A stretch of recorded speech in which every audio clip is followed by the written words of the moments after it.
once bustled with manufacturing, mining, and farming. We all know from inspiration, history, and nature, we deserve a return to the success and growth of generations past, a birthright being squandered by corruption in Albany, and the depredations of an insecure, scheming mountebank posing as governor, who loathes both us and himself. As liberty beckoned to enslaved peoples behind the Iron Curtain via American broadcasts after World War II, we now say, believe, rise, and join us. Welcome to Radio Free New York. All right, welcome everyone to Radio Free New York. I'm Kevin Wilson, your host for today. Thanks so much for joining us. Appreciate you being here. We are joined today on this lovely, cool fall Friday by Chris Missick. Chris Missick is the Republican candidate running for New York State Senator in the 55th District. Chris, welcome. Thanks so much for having me, Kevin. It's a real pleasure to be here and really an honor to be on a show that has such a great emphasis on liberty and individual rights and freedom. Oh, I appreciate that. Buttering me up before the interview. I see how it goes. Good strategy, Chris. All right. It's well, Chris. It's the way we live. Well, Chris, tell us a bit about yourself. Who are you, and why are you running? Well, thanks so much. I have a bit of a different biography, and in a lot of ways, it reflects the show introduction. My mom was born in the 10th Ward on Augustine Street, and in the 1970s, she left for what she wanted to conceive as greener pastures. She moved to California. She met my dad, and I was born and raised out there. Now, through a series of circumstances, I grew up in a family that was very focused on small business. My dad started working in a plumbing supply warehouse and ended up owning his own small plumbing company. And in the late 90s, I went bankrupt. We ended up moving back here. I fell in love with upstate New York, attended Churchville Chi-Li Middle School and high school, delivered the Times-Union, and just cultivated a real love of this place. It's where most of my family is and where they're from. Now, I came home from school one day and saw a for sale sign on the front lawn, and we moved back to California. You know, from there, I guess I'll talk about some professional experience. I've been in the military. I served our country and was deployed with Operation Iraqi Freedom. I went to law school and practiced law for a number of years. But I realized that where my passion really wasn't so much in the courtroom, but the place where I found the most respite and the most sense of satisfaction, which was working with my hands, growing, at the time it was vegetables and some grapevines in my backyard, and making wine at home. I thought that this would be a long-term goal for me. I practiced for 20, 30 years and then get to do what I wanted to do. But my family approached me in 2011. There was a dilapidated old winery for sale on the west side of Seneca Lake. They had known I had wanted to come back here. I had already taken the bar exam and was admitted to practice in New York. And we went in as a family on a venture to build a business in the Finger Lakes, take something which was run down and make it new again. And through this process, I've spent close to the last decade building a business here in upstate New York, from making wine to farming, from selling that. And I've come to one conclusion over and over again, Kevin, and that is it is not the cold climate, which is causing a caravan of U-Hauls to leave this state, 100,000 people a year. It is the business climate.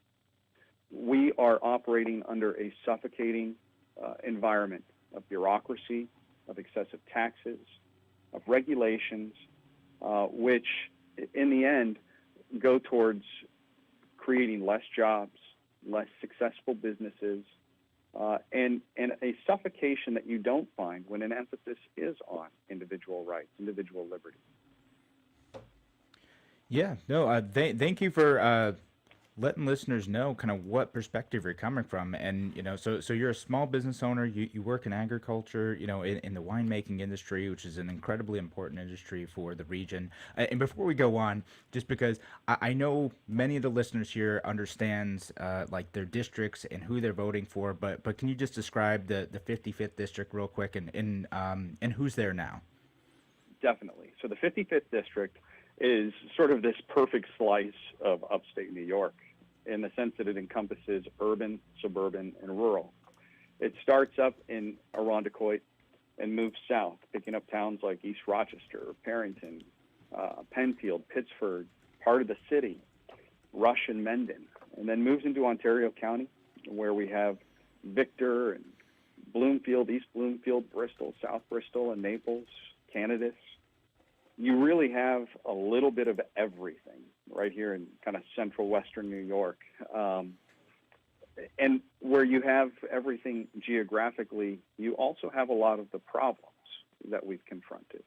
So whether it's rising crime, whether it's the hollowing out of our manufacturing, whether it is some very prominent and successful suburbs or some kind of poverty-driven rural and urban areas. So what the message that we are bringing in the 55th is really a message of renewal for all of New York, but specifically for Western New York. So, I think we all recognize the incredible need for renewal in this area, the huge challenges we face both in our urban and our rural communities and suburban communities as well. So what are your top priorities for making that happen? So when I launched this campaign, it was January of this year, and I was really just thinking about the issues that were impacting me, but impacting the lives of those around me.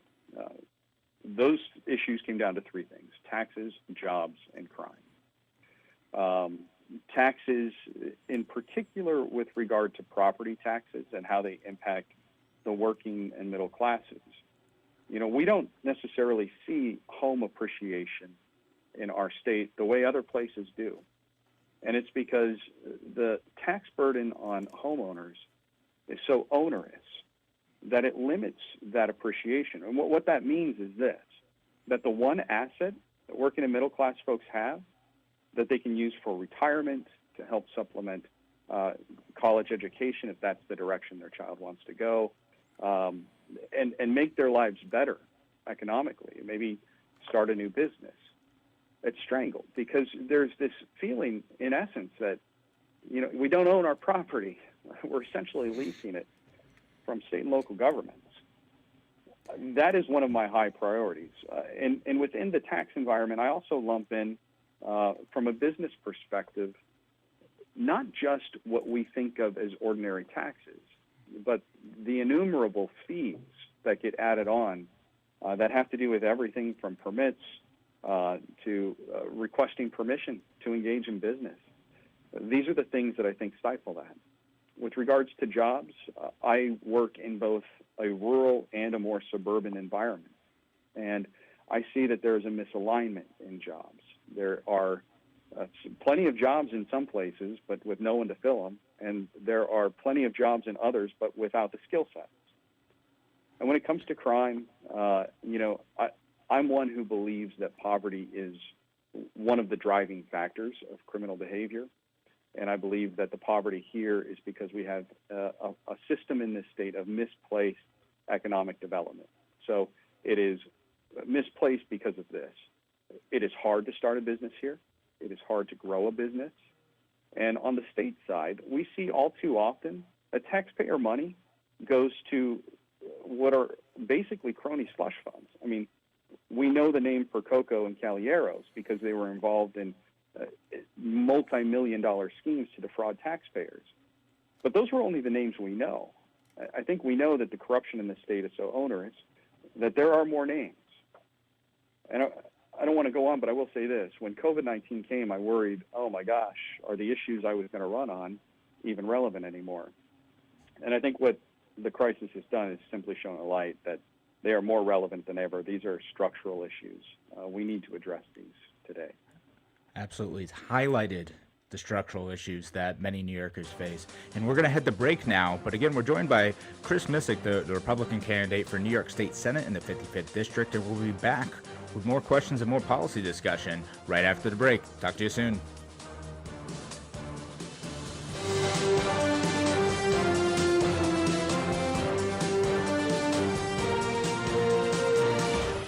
You your business relies on computers and technology to operate. Slow, unreliable networks and servers can cause unplanned downtime and affect your bottom line. The experts at SimpleTech Innovations are here to help. Their preventative maintenance program ensures that your computers and network are kept up to date and monitored for any issues, keeping your business running smoothly. They also help clients achieve HIPAA, PCI, and New York State cybersecurity compliance to keep your network safe and secure. Whatever your business IT needs are, SimpleTech Innovations should be your first call. They've won the Best in Rochester 8 years in a row and have an A+ Better Business Bureau rating. Call them today for a free consultation at 585-200-3182. That's 585-200-3182. SimpleTech Innovations. Escape from the everyday to a getaway at Woodcliff Hotel and Spa. Woodcliff features elegantly appointed accommodations, creative cuisine, themed suites, full-service spa Elan, and is Rochester's best venue for outdoor wedding receptions overlooking the city skyline. Woodcliff Hotel and Spa, where the experience is extraordinary. Located in Fairport, call 585-381-4000 or visit woodcliffhotelspa.com. A reminder from Abate Monroe County. American bikers aim toward education. Distracted driving is dangerous, so pull over and eat. Don't try to read your mail and newspaper, and stay off your cell phone. Make a mental note to be more alert, making it a habit to expect the unexpected. Remember to look twice. Save a life. Train yourself to watch for motorcycles which are harder to see. Join Abate, and your family will be protected with a free $4,000 accident policy. Ride safe. Ride free. Ride often. Abate. If you ride with us. Google Abate Monroe County. Why do businesses choose to move their website from Wix and Squarespace to SimpleTech Innovations? Maybe it's their excellent customer service or attention to detail. Maybe it's their ability to give a truly customized solution. Or perhaps they just like the fact that SimpleTech is a local small business that builds great relationships with its clients. Whatever the reason may be, you can rest assured knowing that the local team at SimpleTech has your best interest in mind when building or updating your website. They're hands-on and love helping customers achieve their goals. But don't take my word for it. They've won the Best in Rochester 8 years in a row and have an A+ Better Business Bureau rating. If your website doesn't match your dreams or isn't achieving your goals, give the professionals at SimpleTech Innovations a call today for a consultation at 585-200-3182. That's 585-200-3182. SimpleTech Innovations. You're listening to Radio Free New York. All right, welcome back to Radio Free New York. I'm Kevin Wilson, your host for today. Thanks again for joining us. We're here live on WYSL from noon to 1 on this lovely Friday. And of course, thank you everyone who is listening on down the network line over at WACK in Newark and WENY, The Patriot, down Elmira. Thank you all for being here. And thanks, of course, to our friends online who are listening. I got an interesting question online, but I do want to kind of continue talking about what we were talking about in the previous segment. The biggest issues facing this district, and I live in this district too, taxes, jobs, crime, the cronyism that you talked about. Now, and actually, I do want to hit on that a bit. Are you proposing then, because we see these deals that sometimes look a bit off to taxpayers, are you saying that the economic development programs that New York State pursues are the wrong path for job growth? And if so, what would you propose as an alternative?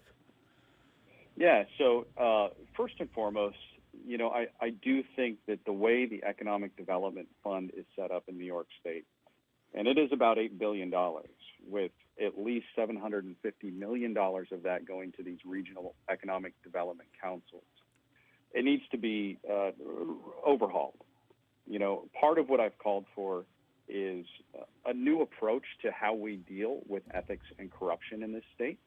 I've called for the complete overhaul of JCO and the Legislative Ethics Committee. Now, Legislative Ethics Committee is controlled by, leadership from the Senate and the Assembly, keeping in mind that we've had 4 Senate Majority Leaders, a Speaker of the House, or a Speaker of the Assembly having to resign just in the last 7 years. for corruption and receiving indictments, and JCOPE, which is controlled by the governor. We literally have foxes guarding the hen house.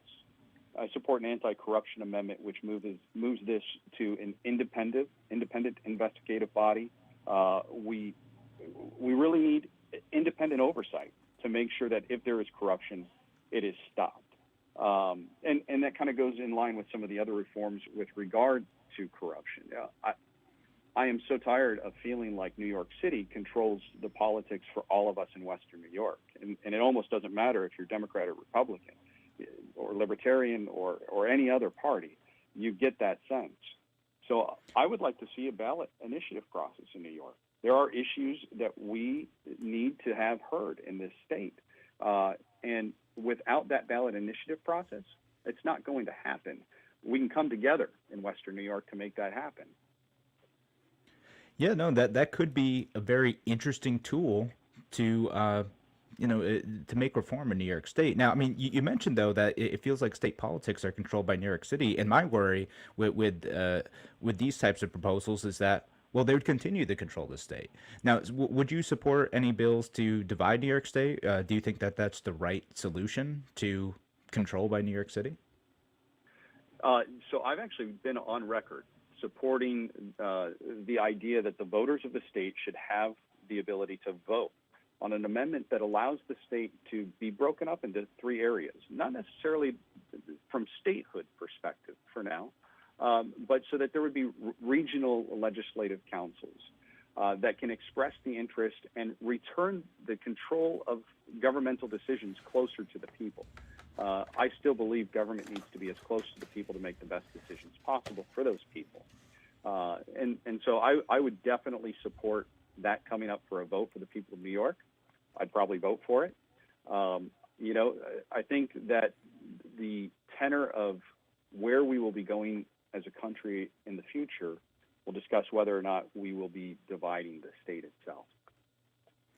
Fair enough. And kind of related to that, one of the other solutions to, we don't want to get direction from Albany. We don't like how Albany is imposing these taxes and mandates on us. How do you feel about unfunded mandates and other mandates coming from the state of New York on counties and local governments? So this is the fundamental problem of why our property taxes are too high, why it feels like our schools don't work, why it feels like our roads have potholes and our bridges aren't in tip-top shape, why we can't get new natural gas lines in, why we can't get broadband to our more rural areas. It's because in every instance, there is a New York City interest in Albany that is thwarting the will of voters upstate. And I'll just use natural gas as an example. I have been endorsed by the New York League of Conservation Voters. I am a very environmentally focused candidate. I believe in protecting our environment. But the idea that we shouldn't be installing new natural gas lines, particularly in our rural areas, there's a lot of rural folks that are depending on heating oil to heat their home. Well, not only is that more expensive, but it also has adverse health impacts. It can lead to asthma. That becomes an additional burden on the health system. Although that's not specifically within the rubric of unfunded mandates, to me it fits in with the mindset. And broadband's another good example. The tax that was implemented by the Democratic majority actually costs more than to install the fiber optic line itself. So promises are not being fulfilled. The unfunded mandates with regard, to health care end up placing a burden on the counties. We have some counties where Medicare is almost 100% of the budget. We cannot continue in this fashion. Yeah, for sure. And we've discussed this issue before. That the medical cost of these counties not being able to do anything beyond what New York State tells them to do. So you now no longer have local governance at all. Now, I do want to get to a question because I told this person I would get to this question. We got a question coming in from online, and it's from Chase, and she asked, I want to know his view on sex work decriminalization. It is a libertarian show after all, so we get these type of questions, Chris. No, and I understand it. And I actually sat down with the Libertarian Party There is so much that I love about the Libertarian Party. I'm an avid fan of Mises, Hayek. I follow a number of other writers. There are some areas, though, where I'm not a libertarian. I oppose it. I believe it's Senator Salazar's bill with regards to legalization of prostitution. And it's not because I want to seek control over the lives of others. I had a baby girl 8 weeks ago, and I don't look at her and say, I hope she grows up to be a prostitute. I think in too many instances where we find prostitution, it isn't just about consenting adults engaging in an activity. It is a lack of other opportunities, a lack of resources, a lack of jobs, in some cases a lack of hope. I'm not here to issue any moral judgment on anybody. I just don't think that it is something we need to be encouraging from a governmental level. Fair enough. Just because I know people listening are going to be wondering about this too. Like, isn't there a benefit to at least harm reduction in decriminalizing prostitution? Because if there were instances of abuse, theft, human trafficking, they would feel safer going to the government for help without having to worry about facing criminal penalties themselves. Honestly, Kevin, I've looked at this and a number of other arguments that use the same line of reasoning.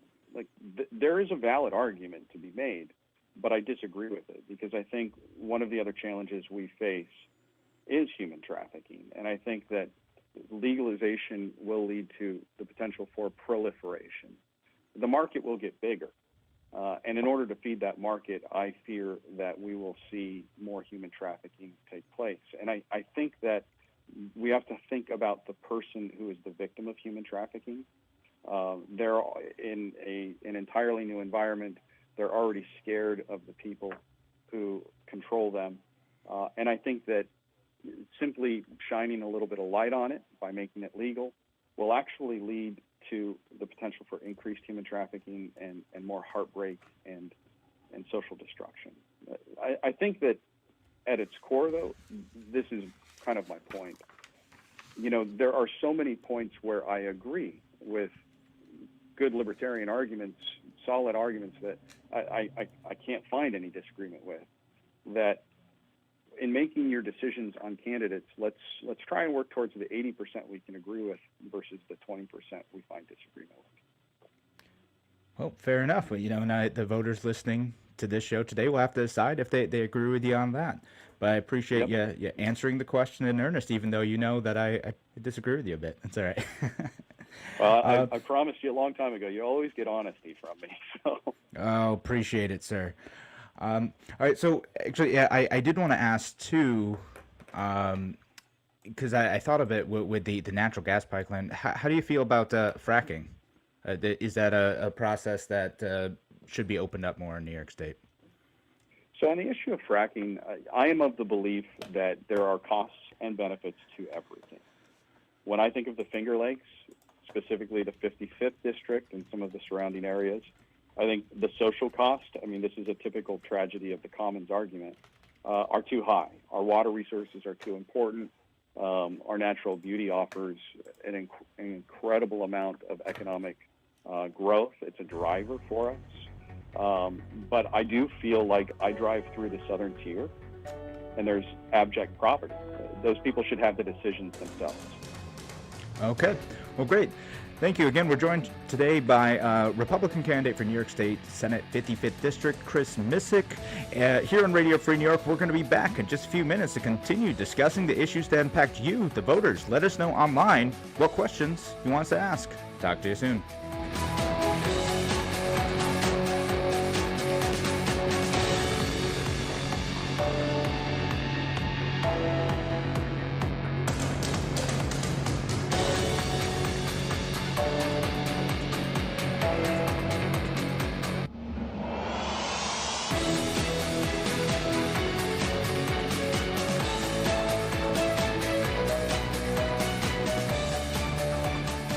Stand up for your freedom.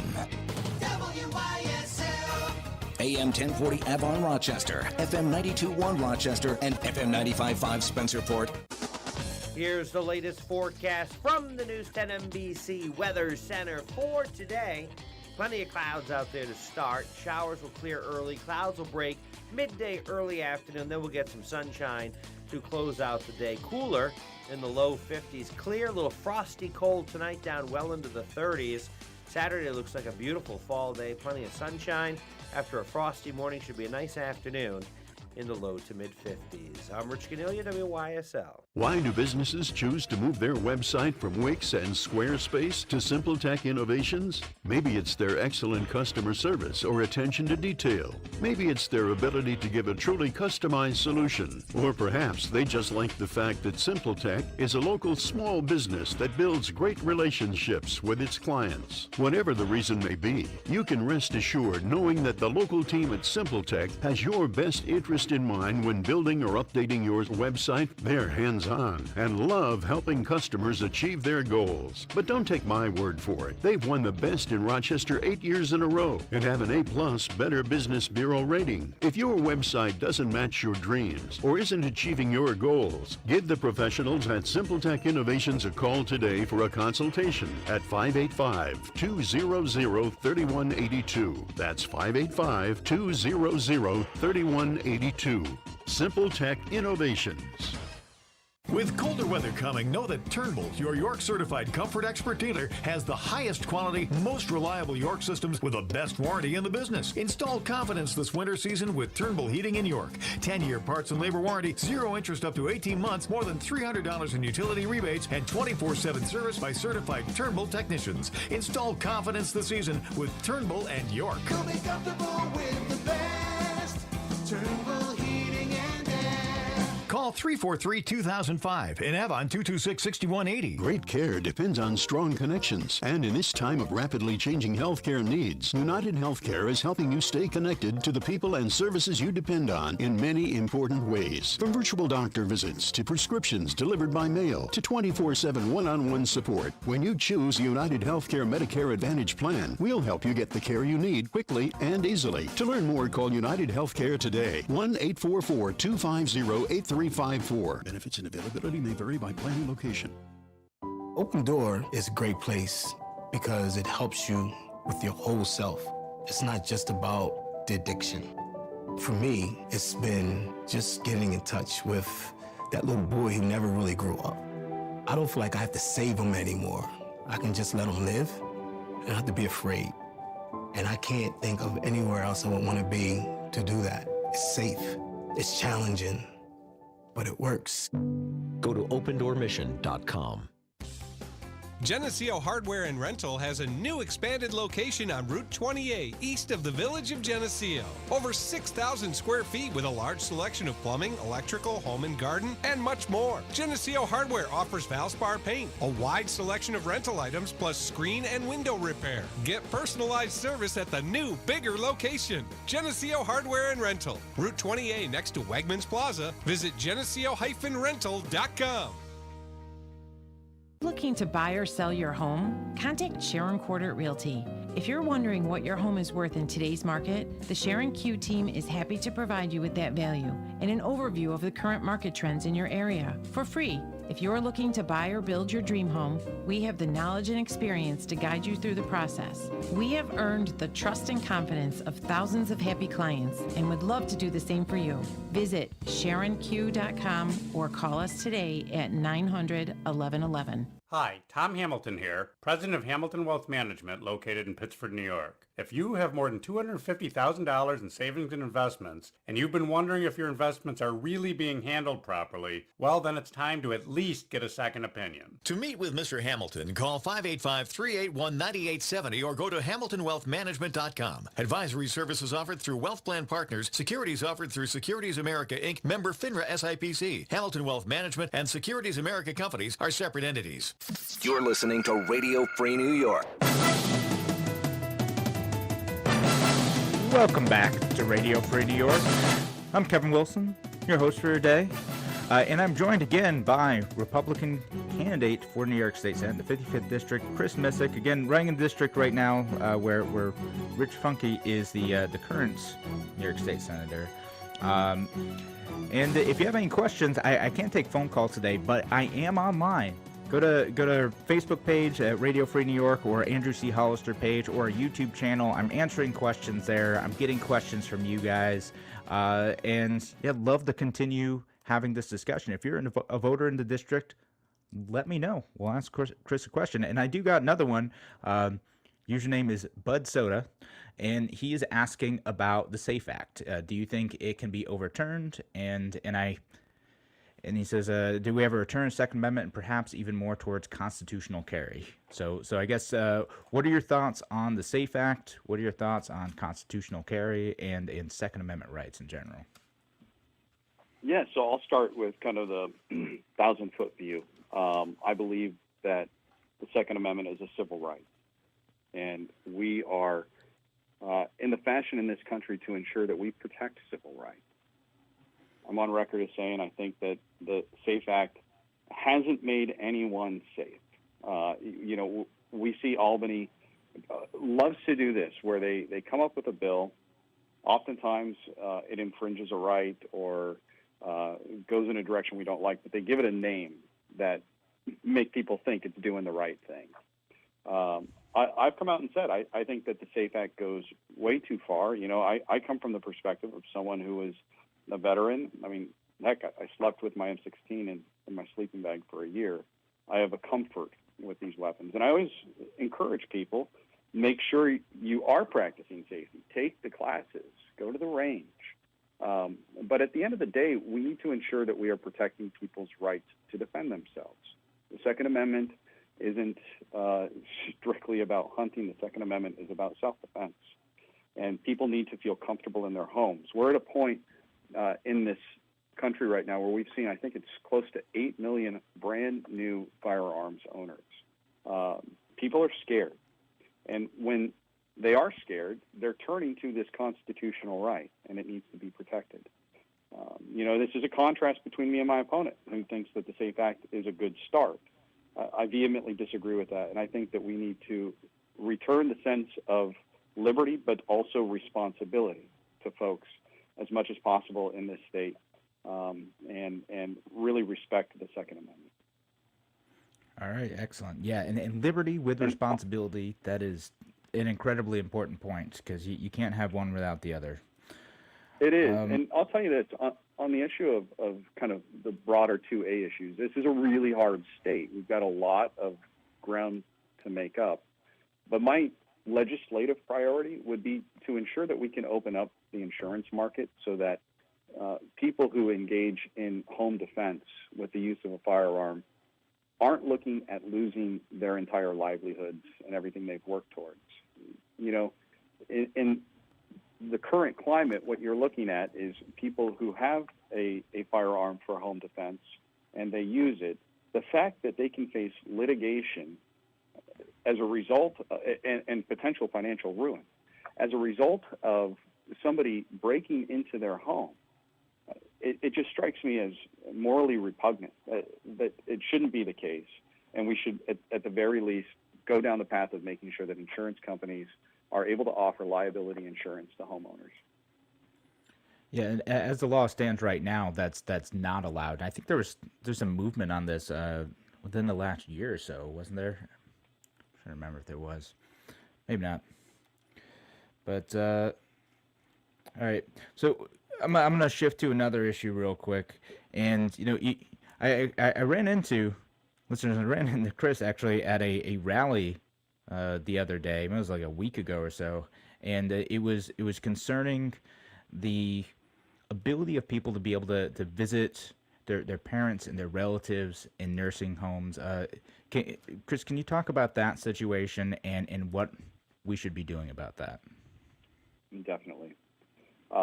So I've been to a number of these Voices for Seniors rallies, and it's probably more apt to say they're protests, because at the end of the day, they are trying to make sure the government knows that what the situation that our seniors are facing and the families of those seniors are facing it's obscene. So right now, there's a fair number of people in nursing homes who have no access or physical contact with their family. There are countless daughters and sons who know that their parents are in a situation where they're getting excess bed sores. Maybe they're experiencing broken bones, or maybe the standard of care might not be what it should be throughout this entire state. And really all they want to be able to do is to go and see their family member, to maybe hold their hand or brush their hair. They're not able to do that. And yet we're in a situation where, understandably, caretakers are able to come in and out of those nursing homes and shop at Costco or go to a restaurant. And what these children are telling us is this: we care about our parents enough to make sure we are practicing the best ways not to bring this disease in. We will get tested and quarantined for a few days before coming in. We'll do anything. But the mental and emotional and spiritual decline of the folks in these homes, the toll it is taking on the family members, it's brutal. It to me, is reminiscent of the same callousness that we saw with the governor and Department of Health's order to put COVID-19 patients back into nursing homes. It is people not thinking through the facts and the science of what is happening to these people, and it's something that I've become an advocate for. Yeah, and I heard some of the stories firsthand too. It's absolutely heartbreaking. People who, again, they just want to be able to hold their mother or father's hand, while they're in there maybe the last months of their life. So it's terrible, and I hope this is something that we can get some movement on soon. And you know what? There's so many. Everybody has a different story, as you heard, Kevin, and it was great to see it out there. But there are folks whose parents literally were having a hip replacement. Let's say they're really old, but they went in to get some extended care like March 15th. They were only supposed to be there for 2 or 3 weeks. And now it's 7 months. And the mental decline, the emotional decline from the lack of any interaction means that years are being taken off of their lives. Yeah, awful. Now, in kind of sort of related to that, at that same protest, there's a lot of people talking about the idea of opening up schools. How do you feel about that issue at this point? And what should we do to make sure that schools are safe and productive for education for the children attending? Absolutely. So I believe this is a real disease. I believe we need to take adequate precautions. I also see a state government that still hasn't released funds to ensure that schools have the PPE they need. They say they're taking every step to make sure that children can return to school, and yet supplies aren't adequate. I tend to lean in the direction of saying, let the parents in a specific school district, let that school board, their elected representatives, make the decisions for those schools. I don't think that this should be a top-down management issue. Different schools have different circumstances, but I hope we continue to see what seems to be a trend, that children recover very well. If we just look at fatality numbers, we still don't know the long-term impacts of COVID, so that is a concern. But a lot of schools are open, and although it's got to be frustrating to be a teacher, a student right now, they're moving forward with their education. The one thing we continue to hear is this, that strictly online education for a lot of students, particularly students with special needs, and I experienced this in my own family. My son is in early intervention and requires some therapies. In those areas, children are absolutely suffering. Parents are suffering. It's a difficult situation, but I lean on the side of let families and local school districts make the decisions best for them. But let's make sure that if the state's holding funds that these school districts need, get that released, because it's not helping anybody. It's just sort of the same corruption that we see from Albany and every other instance. All right, thank you. All right, I think we're going to head to break right now, but when we come back, we'll have one more segment with Chris Missick. He is the Republican candidate running for New York State Senate in the 55th District, and again running in the seat currently held by Rich Funky. But we'll be back, talk more issues here on Radio Free New York in just a second.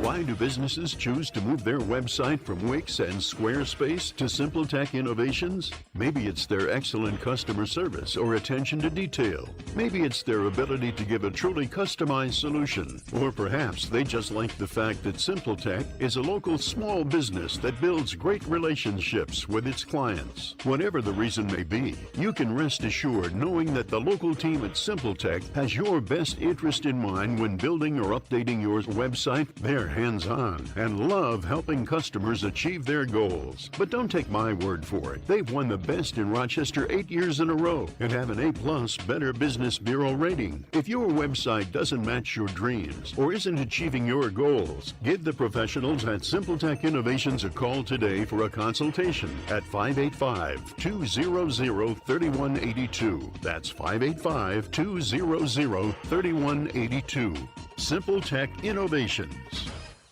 If you're looking to market and grow your business, make new business connections, and give back to the community in a meaningful way, consider joining the Greece Regional Chamber of Commerce. We're the largest suburban chamber in Monroe County, and we offer networking, education, marketing, insurance, and advocacy. You do not need to live or work in Greece to join. Our members come from throughout the region. In short, we're better together, and together, we're moving business forward. Visit greecechamber.org or call 585-227-7272 to join today. A reminder from Abate Monroe County. American bikers aim toward education. Distracted driving is dangerous, so pull over and eat. Don't try to read your mail and newspaper, and stay off your cell phone. Make a mental note to be more alert, making it a habit to expect the unexpected. Remember to look twice. Save a life. Train yourself to watch for motorcycles which are harder to see. Join Abate, and your family will be protected with a free $4,000 accident policy. Ride safe. Ride free. Ride often. Abate. If you ride with us. Google Abate Monroe County.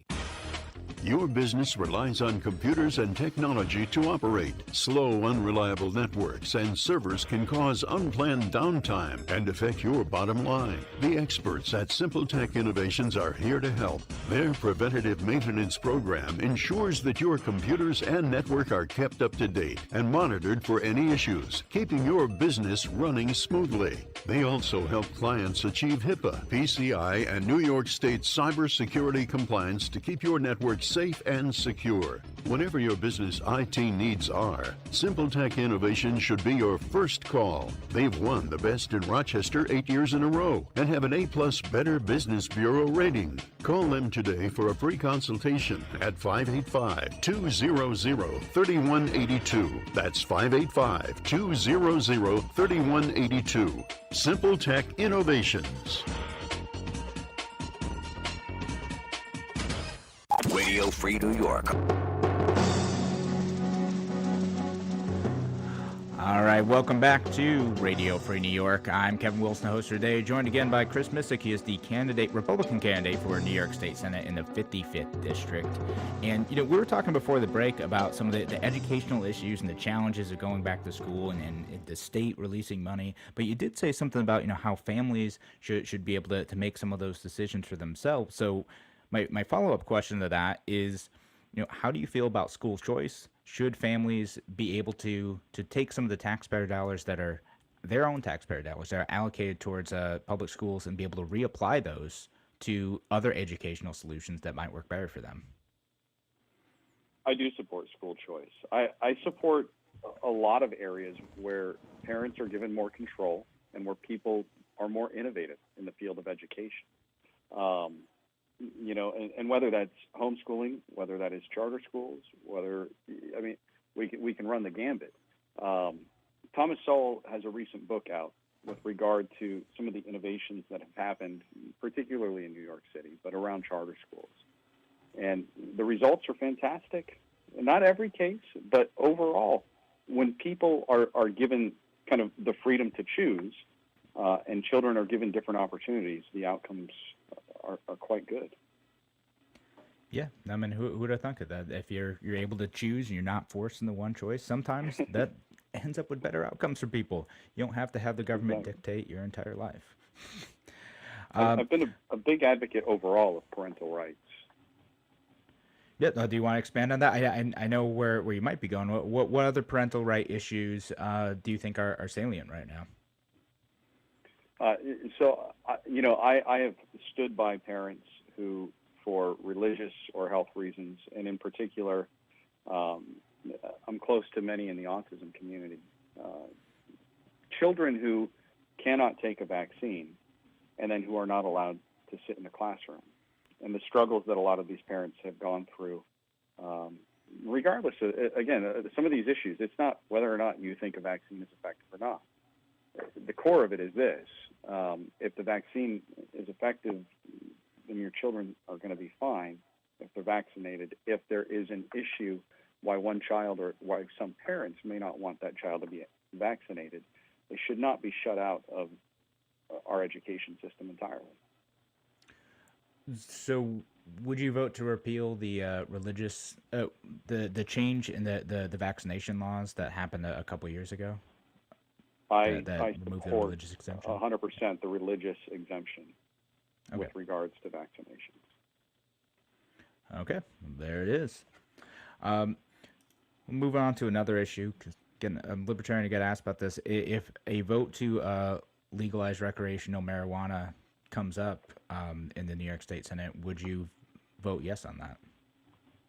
Yeah, I really like the way Larry Sharp put it. Like, it should be as simple as growing onions, right? Yeah. Here are two things that, in this particular state with this particular issue, we know that if it is legalized, it will be as heavily regulated as it is in many of the other states where it's legalized.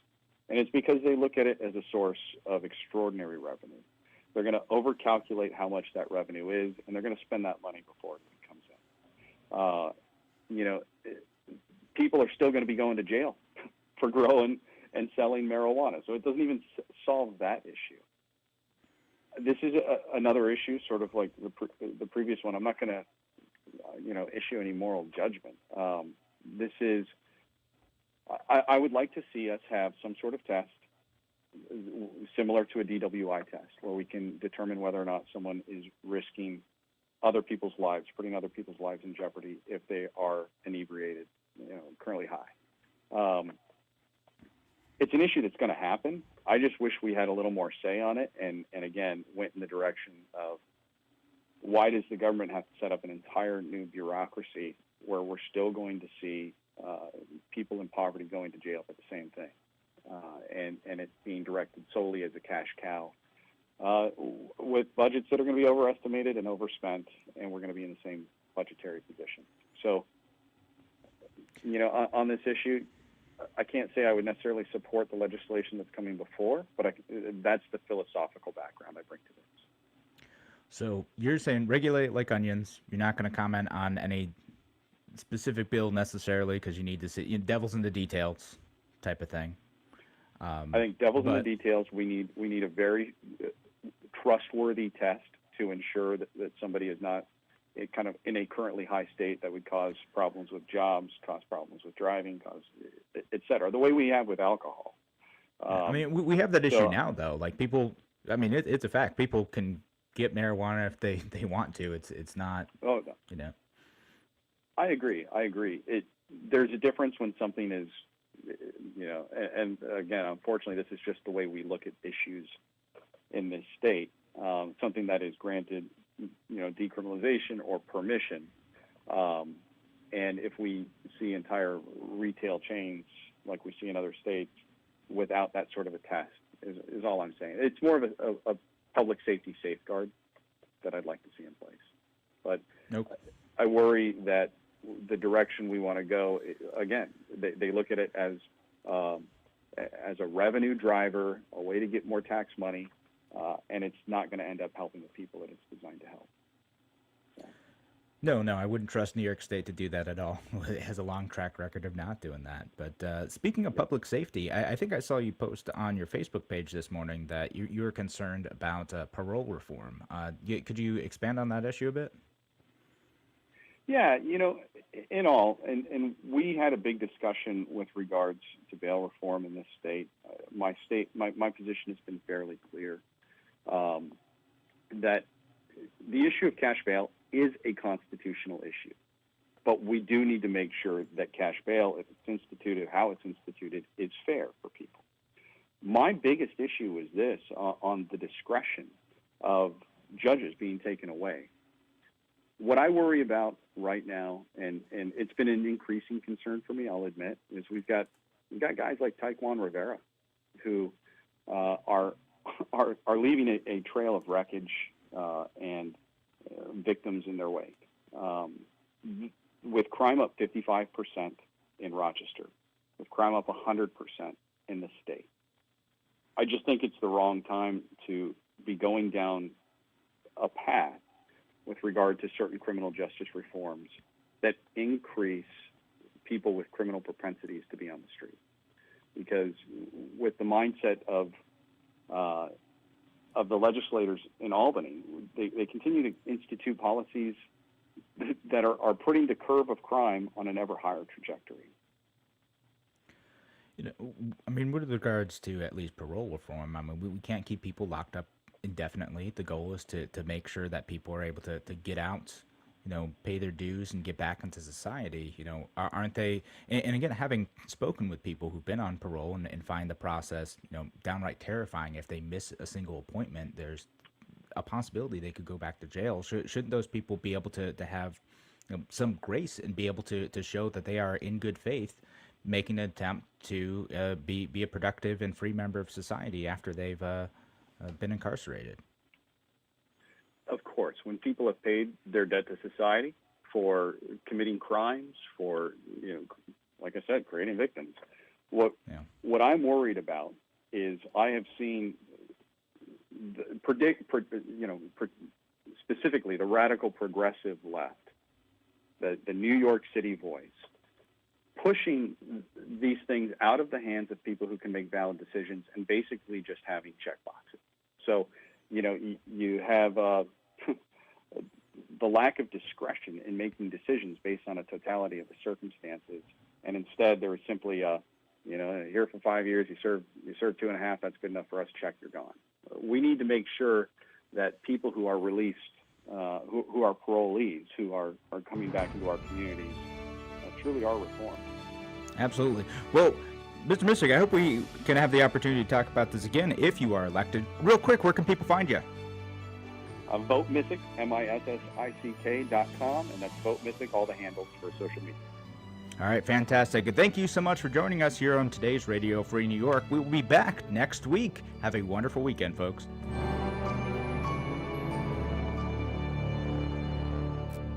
In the coming election,